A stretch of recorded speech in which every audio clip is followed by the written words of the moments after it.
Iran and Israel were once pragmatic partners, united by suspicion of Arab nationalism.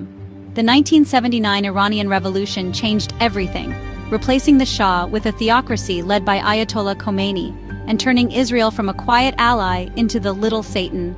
Iran, unable to match Israel's military, turned to asymmetric warfare, building a network of proxies across the Middle East.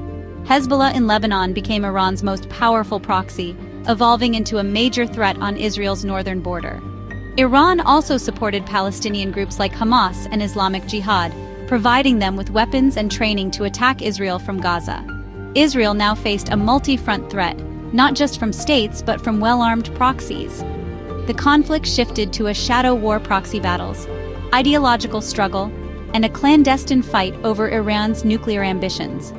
Iran's nuclear program, inherited from the Shah, became a central concern for Israel, which saw a nuclear-armed Iran as an existential threat. This fear drove Israel's covert operations to sabotage Iran's nuclear progress. The stage was set for decades of indirect, high-stakes conflict. In the 21st century, the shadow war evolved, moving from battlefields to cyberspace and covert operations. Israel, determined to halt Iran's nuclear ambitions, allegedly launched the Stuxnet cyberattack, crippling Iran's centrifuges at Natanz. Stuxnet proved cyber warfare could cause real-world destruction, setting Iran's program back years. Mysterious explosions and assassinations of Iranian nuclear scientists followed, with Israel maintaining plausible deniability. These operations aimed to disrupt Iran's progress and instill fear among its scientists. Israel also struck Iranian targets in Syria to block weapons transfers to Hezbollah, rarely acknowledging responsibility. The period was defined by relentless, undeclared conflict, spies, cyber attacks, and precision strikes, all designed to weaken Iran without triggering all-out war. The shadow war became a deadly chess match, with each side pushing the limits of covert action. The stakes kept rising and the rules kept changing. In 2015, the Iran nuclear deal, JCPOA, offered sanctions relief for strict nuclear limits, aiming to defuse the crisis. Supporters saw it as a diplomatic breakthrough, but Israel fiercely opposed it, arguing the deal's sunset clauses and sanctions relief would empower Iran and its proxies. Israel's covert war paused, but its campaign against Iranian entrenchment in Syria intensified. The U.S. withdrawal from the JCPOA in 2018 reignited tensions, as Iran ramped up uranium enrichment and abandoned deal commitments. The shadow war escalated.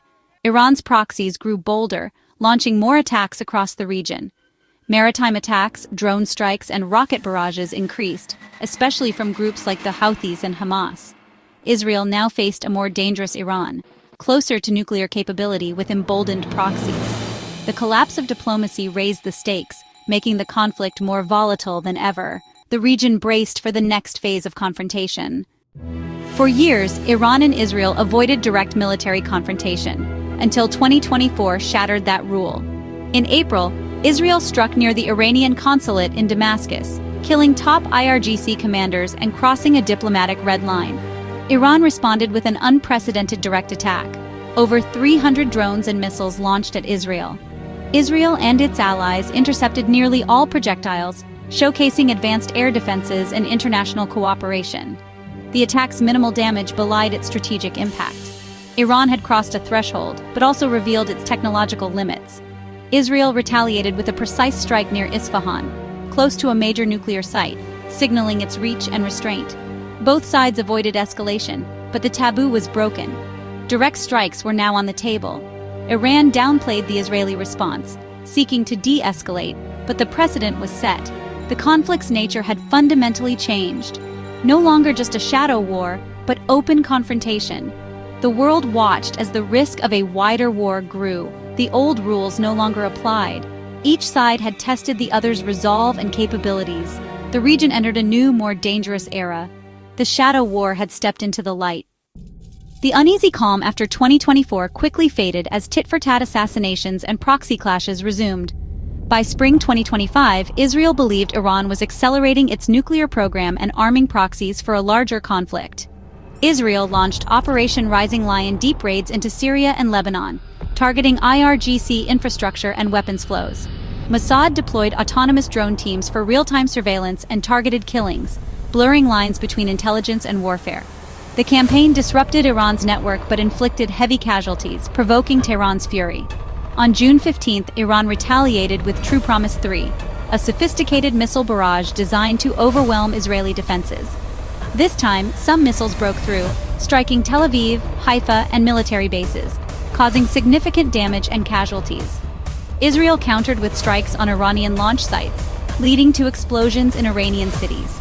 The shadow war had erupted into open conflict, pushing the region to the brink. Both sides suffered, and the risk of uncontrollable escalation loomed. The threshold for direct attacks had been permanently lowered. The Iran-Israel conflict became a global crisis, drawing in major powers and reshaping alliances.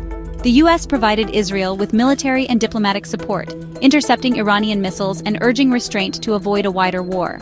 Russia and China, aligned with Iran, called for de-escalation but stopped short of full support, seeking stability for their own interests. European and NATO leaders condemned Iran's attacks but also pressed Israel for caution. Arab states like Saudi Arabia and the UAE, wary of Iran, quietly welcomed its setbacks but publicly called for peace. Jordan actively intercepted Iranian projectiles, balancing security needs with domestic pressures. The crisis revealed new regional alignments. Sunni Gulf states and Israel found common cause against Iran, despite public rhetoric. The risk of a regional war forced all players to walk a diplomatic tightrope. The Middle East's old alliances were shifting, driven by shared fears of Iranian power. The world realized that any escalation could engulf the entire region. The conflict's shockwaves hit global energy markets, spiking oil prices and disrupting supply chains. The threat of war in the Middle East fueled inflation and economic anxiety worldwide.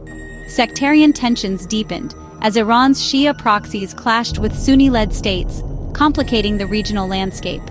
The war in Gaza risked being overshadowed by the Iran-Israel confrontation, shifting the narrative to a broader power struggle.